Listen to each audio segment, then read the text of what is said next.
თბილისში სკოლის მოსწავლეს დედის თვალწინს სცემეს. მოზარდებს შორის დაპირისპირება 175 საჯარო სკოლის მიმდებარე ტერიტორიაზე გაკვეთილების დასრულების შემდეგ მოხდა. ნაცემი ბავშვი ტვინის შერყევით საავადმყოფოში გადაიყვანეს. მისი მდგომარეობა ამჟამად დამაკმაყოფილებელია.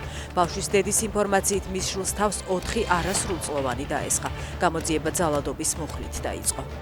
30 წლის შემდეგ გამომიცხადეს, რომ აღარ ვჭირდები თეატრს. მარჯანიშვილის თეატრიდან მსახიობი ირაკლი ჩოლოყაშვილი გაათავისუფლეს.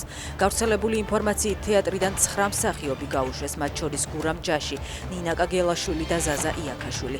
გუშინ ცნობილი გახდა, რომ თეატრიდან მსახიობი ეკა ნიჟარაძე გაათავისუფლეს. ოცნების დეპუტატები დიდი რაოდენობით ფულს ქეშად ინახავენ. ქონებრივი დეკლარაციის თანახმად სიის სათავეში აკაკი ალადაშვილია.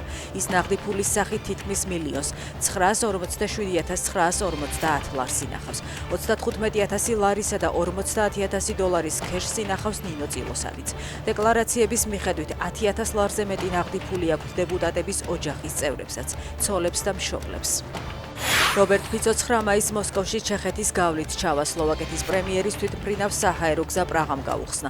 პუტინის აღლუმზე დასასწრებად უკვე მეორედ ფიცოს საჰაერო სივრცის გამოყენების უფლება ბალტიისპირეთის ქვეყნებმა არ მისცეს. ამის შემდეგ სლოვაკეთმა შესაბამისი მოთხოვნით ჩეხეთის საგარეო საქმეთა სამინისტროს მიმართა.